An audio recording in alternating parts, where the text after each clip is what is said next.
Hey guys, hey everyone, welcome back to my channel. So we are going to be reacting to Liberty Faults, and this one said Jordan Peterson, why Donald Trump won the 2024 election.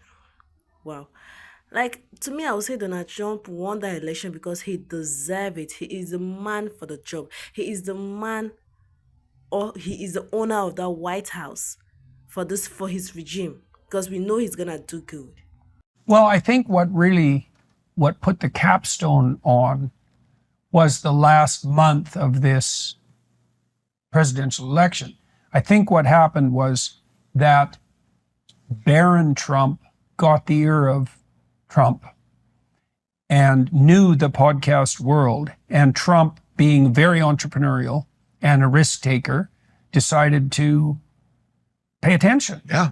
Because he picked a lot of podcasts that you'd only pick if you knew the podcast world. I think Rogan's an obvious choice because Right. he's the 800-pound gorilla, obviously. Although I'm not saying it wasn't courageous and wise of Trump to go on Rogan. No, Because, basically no other politician would ever do a 3-hour unedited, sit down like that. and there's certainly this delusion that I think the legacy media and perhaps even the Democrats are starting to realize, perhaps, that their consistent insistence that Rogan is a fringe figure and certainly like some kind of gateway to the right is ignorant and preposterous, both of those things. Yet bizarrely true now also, Well- right? Right? Like Yeah, that's, but the thing is, it shouldn't be. It shouldn't be. He's a gateway to, it's a very strange version of the right. well, that's what they used to say about me.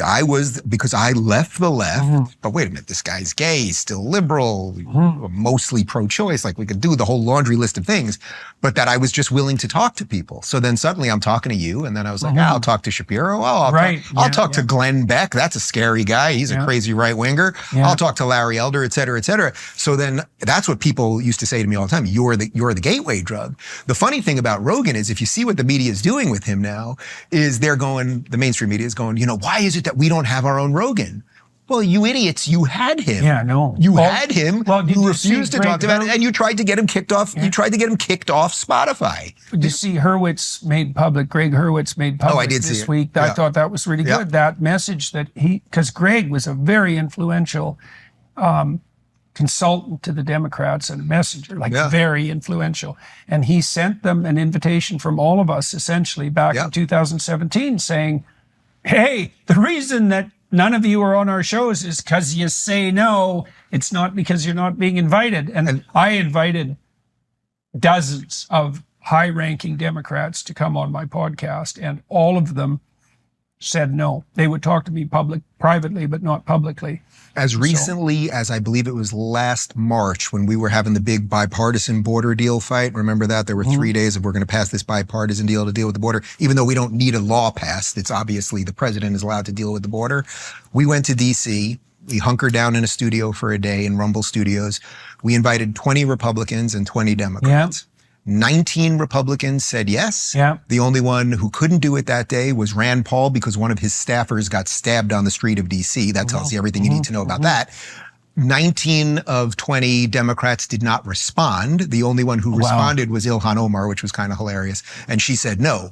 But that tells you it right there. I am not thought of as a gotcha interviewer, right? That was the biggest knock on me for years is, Ruben's just going to throw you softballs. I was just interested in talking to people. But the idea that that's Rogan too. Rogan's probably a little point. harsher than you, but he's not a gotcha interviewer ever. No, but if you have the entire cultural apparatus, which the Democrats in essence had, and then you just think you can ignore the thing, you'll ignore it until you can't ignore it anymore. I think what's now happened is they cannot ignore it anymore. That is exactly what happened. If I was getting the views or you were getting the views that MSNBC were getting, I would consider a new career. I actually mean that at this point. We're blowing them out of the water. And I'm not telling you it's because I'm the best journalist in the world. I don't even consider myself a journalist. Right. I tell people what I think. I see see the news in the morning, and then partly because of being on tour with you, I try to do in the hour-long show that I do every day, I try to tell a story. I don't just try to say, oh, there's 10 things going on. I try to loop it into some sort of narrative story. And you've met my producer, Phoenix, who you hugely helped in his own life. And then we started working together, and now we craft a story so that if people give me an hour of their day, which is an awful lot of time, yes, 5 days, definitely. and I'm very aware of that. I'm very aware of that. And I don't expect everyone to do it. And maybe you can only give me 5 minutes one day, and one day you'll give me an hour, or whatever it might be. But I want you to walk away with, oh, there's some context to what's going on here. Not just, okay, this guy said this and this one did this, and Right, just yeah. the endless, because otherwise we'll do that forever, right? We'll just do it forever. And I think by all of us having these conversations, by starting to find these alliances, by the left being so hysterical, and you may remember we were in Miami a couple years ago at a party in a backyard, and there was a big debate about what do we do. It was a lot of your friends, a lot of our friends, and there was a big debate about what do we do with the Democrats. And I kept saying they are not coming around. They are not coming around. That. And Greg was taking the counter position. And I'm not saying that I'm not trying to pat myself on the back here, because I would like them to come around. I think maybe now, you know, we're no, right. So it's going to be years now, because they still have an opportunity now. But there's an opportunity, at least. He was going to take the destruction. And I think we have the destruction now. I don't know how haywire it goes on their side, but I think that was it. The only thing that people on the right did that somehow now makes Joe Rogan a Trump supporter is that they were willing to talk. That's it. Willing to talk and willing to question things. And then it got put on steroids with COVID. It's so funny watching the MSNBC people do a post-mortem on what's their claim?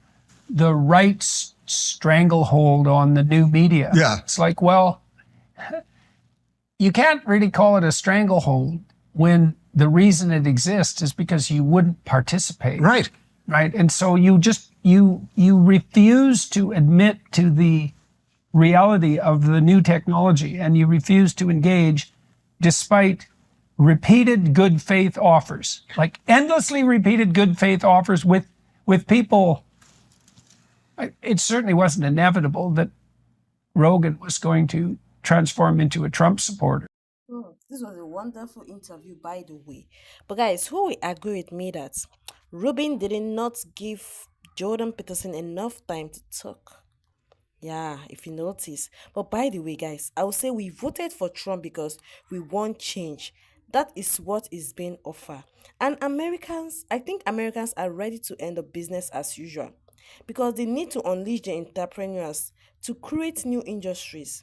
And guys, especially the tenacity of Trump is one of his greatest strengths. Like, I cannot think of anyone else who could have withstood the relentless of 247, 365 attacks like he did, left and right. They were just attacking him. What, like, you all will agree with me that Donald Trump went through a lot. Like, he went through a lot.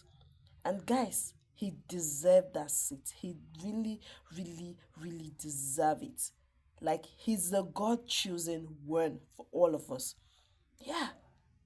Let me know your thoughts in the comment section. Let me know what you think about what Jordan Peterson said what Jordan Peterson and Ruben said. I would like to know all this in the comment section. Don't forget to like, watch, and subscribe to my channel. And have a wonderful day, guys. Bye bye.